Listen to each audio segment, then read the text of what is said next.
parties. You may even put some arguments around it in order for the parties to understand why you formed that preliminary view. And in doing that, there is a risk, I think, of confirmation bias. I mean, the audience, of course, are well aware of that psychological effect, where once you have an initial view on something, probably to save, the effort for the brain to consider all other possibilities, the brain tends to favor arguments and evidence that speaks in favor of that initial view, and in a way devalue arguments and evidence that goes the other way. And I would always be a little bit concerned that once there is this preliminary view out in the open, that effect may kick in. And it's a psychological effect, so it's difficult even for an experienced person, a judge or an arbitrator, to avoid that. But as I said, at the same time, as counsel, I'm a little bit torn, because it's not always a bad idea to have a third party step in and say, well, shouldn't you consider settlement? For sure. Very good. Let's move on now to get a bit of perspective from the Institute. Jake, what does the SEC do to perhaps facilitate settlement? Thank you very much, Robin, and excellent use of your two hats today. I think it's a really interesting question, because what is the role of an institution? One of the SEC's hallmarks, I'm sure you're all well aware, is the light touch approach. So from the SEC's perspective, it's very important that we provide the flexibility, the tools to the arbitrator, for example. They have discretion to conduct the proceedings as they see fit, of course, in accordance with the parties' agreement. And for us, from our perspective, this would suggest that there's the flexibility for perhaps a domestic German dispute under the SEC rules to have preliminary views or a similar mechanism. I think in particular, Heidi, your reference to mediation is something that we at the SEC are also, and of course, as hopefully you will be able to see throughout the course of the week, an emphasis on mediation.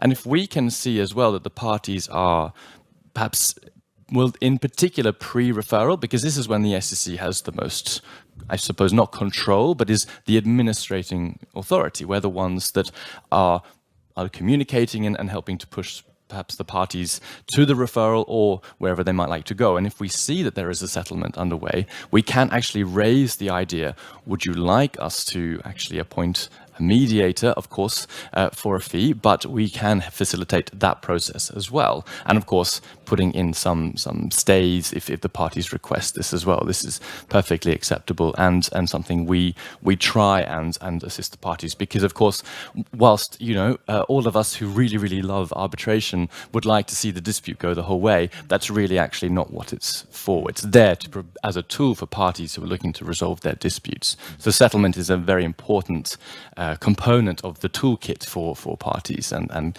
counsel, arbitrators, mediators.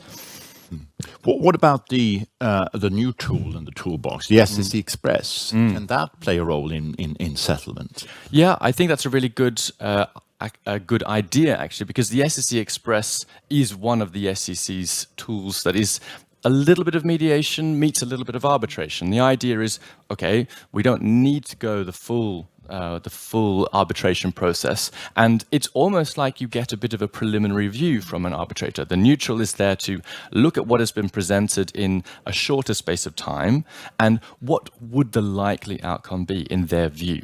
And then once the parties have this, hopefully then they can move on. And in the ideal world, where you have two parties from who are in a longer term business relationship, so something perhaps the next 5 to 10 years, where they really do need to have a good cooperation, settlement is really important for them to be able to continue that relationship, move on. Perhaps it's a contractual interpretation question. What does this mean?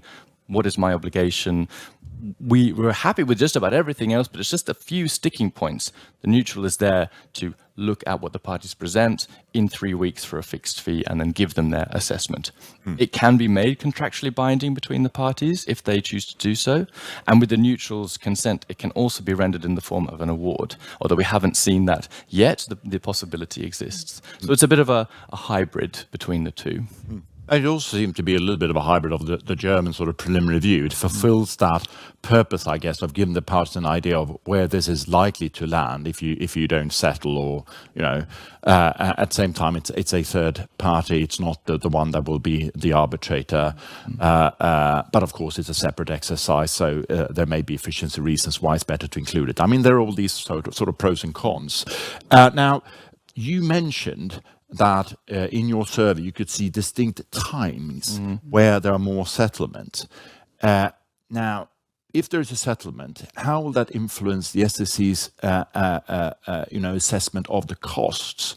That may interest the parties. Can we save some costs not only on counsel fees but also on the fees to the SSC and the arbitrators? It's a very, very good question, and of course we have to consider it in the context of what is the total cost overall, and of course the fees of arbitrators and the administrative fee from the institution is something like 12% of the average cost in total. So we're not really often talking about a lot, but of course, as you infer with your question, perhaps the earlier, perhaps the lower this fee will be, but also there won't be as much fees to the council because they haven't conducted the hearing and the full arbitration either. So naturally, from the SC's perspective, it's very important that adequate remuneration be given to the arbitrators based on how many hours perhaps have been spent on the case, how complex it was, and it should come as no surprise, the earlier the settlement is reached, the lower the fee will be. How much preparatory work has been done. If we see that there have been preliminary views made, the arbitrator, when they request the SSC to finally determine costs, because, say, the parties have reached a settlement, if the parties have agreed that preliminary reviews will be provided or some other additional settlement facilitation will be provided, we will take that into account in our decision. And it's with the caveat that, of course, an arbitrator that hasn't sat in the hearing can't expect really much more probably than 50% of what the SC's original estimate of the fee would be. But it's that fine line between providing the arbitrators with the tools, ensuring the parties get the process that they've agreed on and that they expect, and providing adequate remuneration for the arbitrator, whilst also keeping those cost expectations in line with the user's expectations.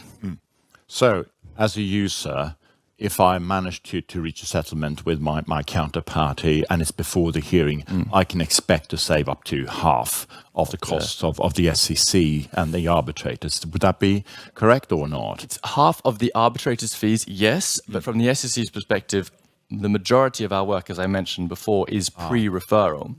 And even at the end of the case, we will still need to make the cost determination in accordance with the rules, and we will still need to ensure that, for example, if it's a consent award that is rendered, that it is in conformity with we have a checklist of things that we don't scrutinize awards at the SCC, but we do make sure that they're in compliance with the SCC rules and, if applicable, the basic elements of Swedish law. There are some points that need to be included for it to be a valid award.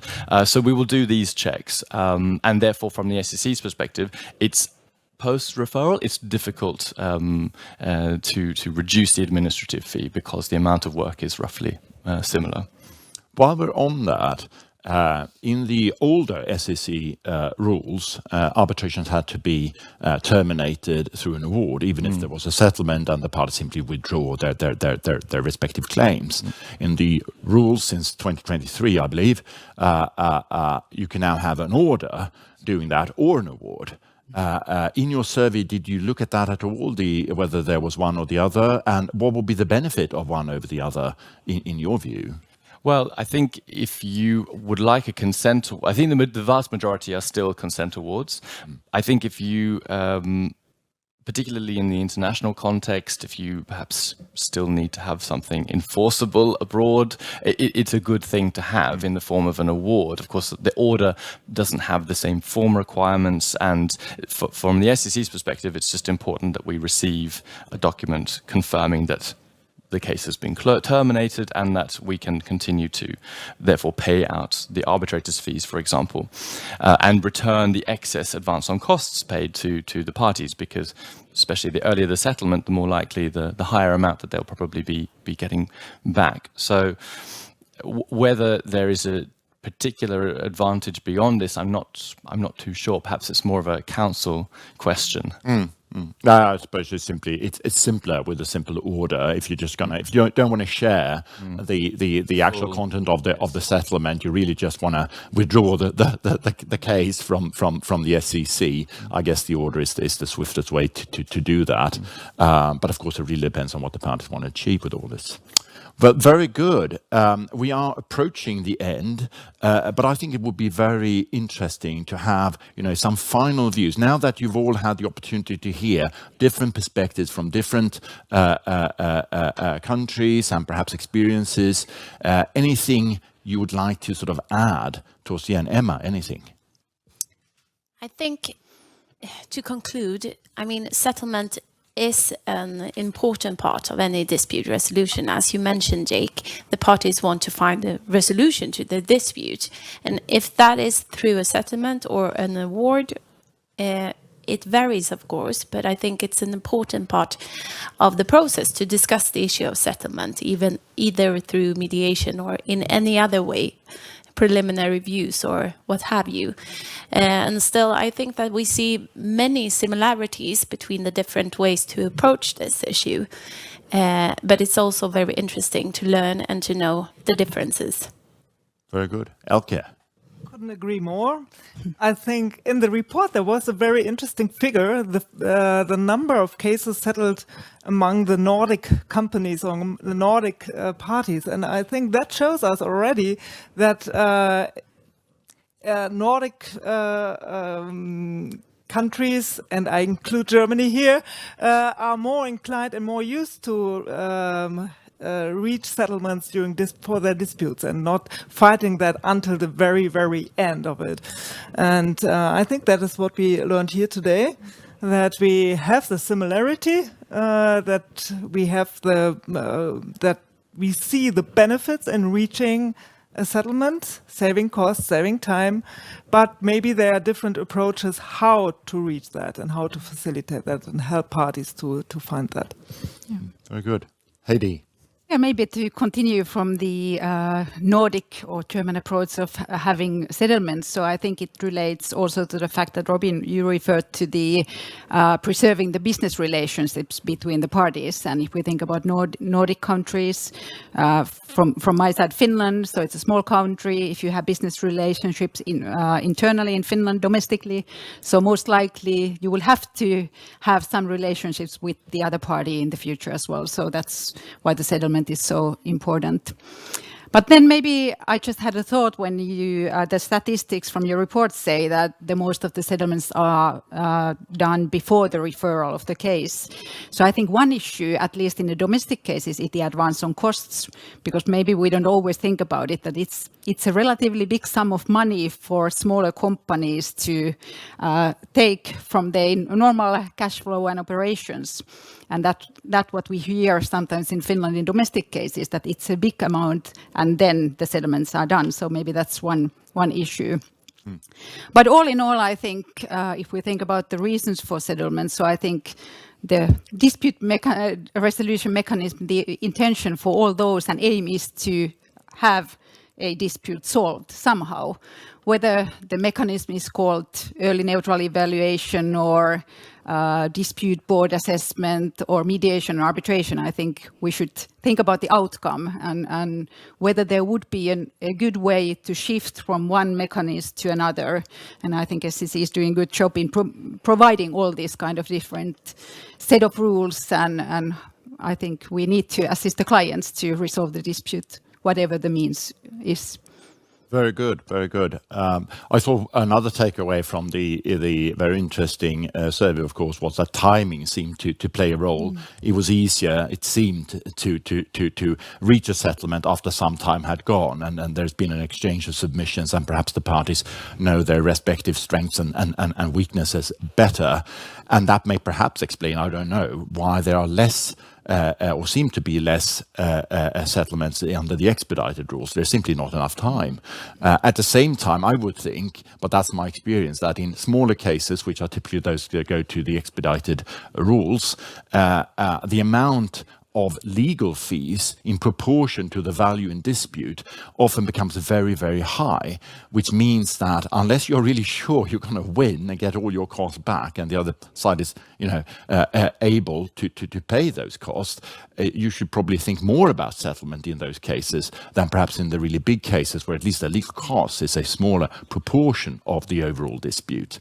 Because since we all know in settlement, often the parties should bear their own costs, and that could be quite a big element.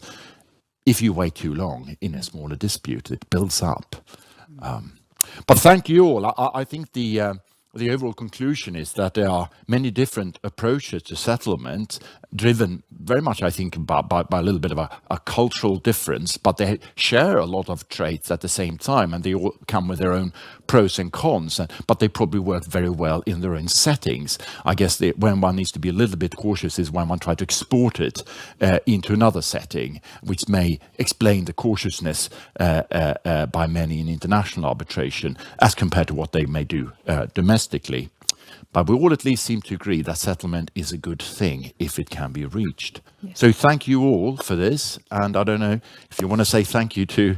Absolutely. Thank you so much, Robin, and to my co-panelists, Emma, Heidi and Elke, and to everyone who has helped us kick off the SEC Arbitration Week 2025. We look forward to answering your questions and seeing you during the course of the week. And of course, we hope these findings can help inform your practice going forward.